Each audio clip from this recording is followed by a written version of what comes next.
প্রিয় প্রাঙ্গণ বিশ্বকাপ প্রসঙ্গ। অনেক অবহেলা সহ্য করে তবুও বিশ্বকাপ খেলছে পাকিস্তান। উপমহাদেশের মাটিতে এই ক্রিকেট মহোৎসব, কিন্তু সেখানে আয়োজক হিসেবে নেই তারা। নিরাপত্তার কারণে বড় দলগুলো পাকিস্তানে গিয়ে ক্রিকেট খেলতে অনীহা জানানোয় বিশ্বকাপ আয়োজনেরও অধিকার হারায় তারা।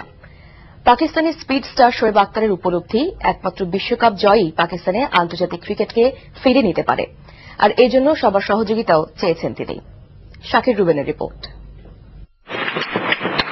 2009 সালে লাহোরে শ্রীলঙ্কা ক্রিকেট দলের উপর সন্ত্রাসী হামলার পর বড় বড় দলগুলোর অনীহার কারণে পাকিস্তানে আন্তর্জাতিক ম্যাচ হচ্ছে না।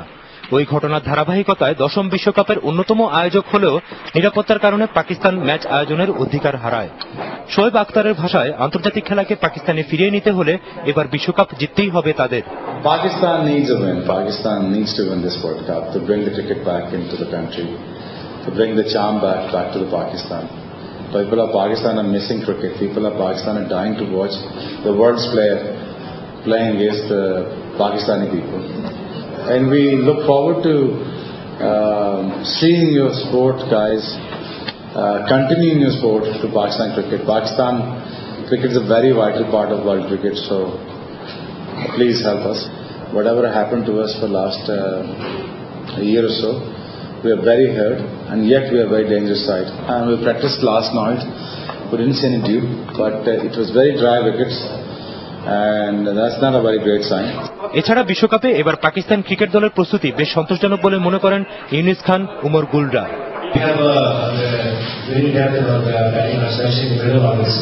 couple of good in form. So I think if we play our potential and on game run, so I think we'll be successful in every game.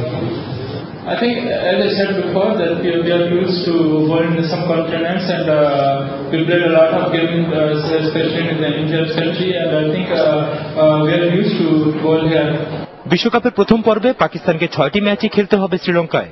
এর আগে মঙ্গলবার বাংলাদেশ এবং 18 ফেব্রুয়ারি ইংল্যান্ডের বিপক্ষে প্রস্তুতি ম্যাচ খেলবে আফ্রিদির দল।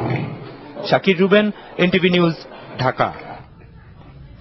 শুরু হয়েছে ক্রিকেট বিশ্বকাপের উদ্বোধনী অনুষ্ঠানের টিকিট বিক্রি, যা ঢাকা ব্যাংকের 10টি শাখা থেকে দেয়া হচ্ছে।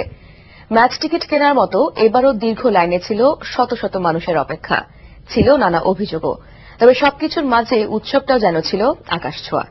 বিস্তারিত আশিকুর রহমান চৌধুরীর রিপোর্টে। ঘণ্টার পর ঘণ্টা দাঁড়িয়ে যখন লাইন আগাচ্ছিল না, তখন ব্যাংক কর্তৃপক্ষের মন গলাতে হঠাৎ করে একজন অজ্ঞান হয়ে পড়ার ভান করলেন। যদিও তাকে কাজের কাজ হলো না কিছুই। খুব অসুস্থ লাগতেছে। আমরা কালকে সারা রাত সজাগ, আজকে সারাদিন, এখন পর্যন্ত টিকিট পাবো তার কোনো গ্যারান্টি নাই।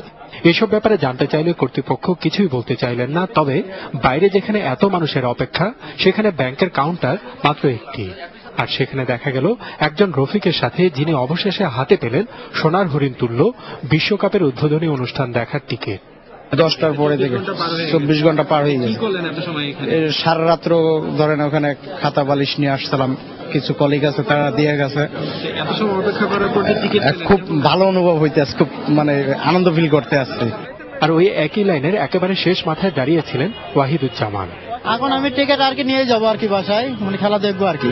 অনেক সময় তো লাগে টিকিট। হ্যাঁ, লাগলে আর কি করা যাবে, এখন আসছি, এখন তার ঘুরে যাবো না, খালি কারণ টিকিটটা নিয়ে যাবো আর কি। 24 ঘন্টা অপেক্ষা করা লাগে, এখন থাকবো। আবার ধৈর্য যাদের কম, তাদের কেউ কেউ নিজে না থেকে লাইনে দাঁড় করিয়ে রেখেছেন কাজের বুয়াদের। আপনি কি টিকিটের জন্য আসছেন? হ্যাঁ। কি দেখবেন আপনি? খেলা। কিসের খেলা বলেন তো? কোন স্টেডিয়ামে হচ্ছে? বল খেলা। বল খেলা? আপনাকে কে দাঁড় করাইছে এখানে? উদ্বোধনী অনুষ্ঠানকে ঘিরে কেন এত উন্মাদনা? কারণ একটাই, এমন সুযোগ কোনোভাবেই হাতছাড়া করা যাবে না।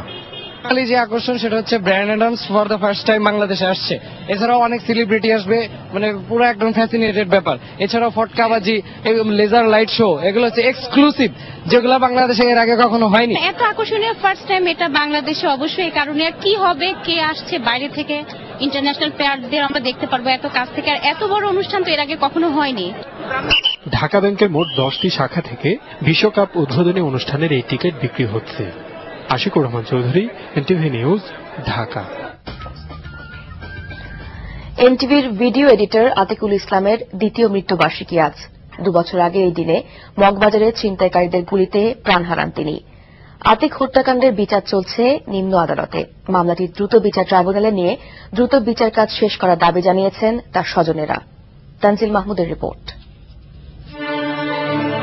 অফিস শেষে নয়াটোলার বাসায় ফিরছিলেন আতিক।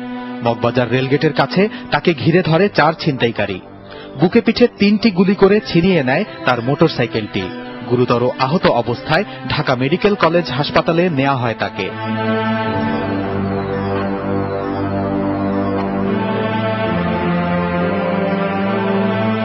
সবার প্রাণান্তকর চেষ্টাও সেদিন বাঁচাতে পারেনি আতিককে।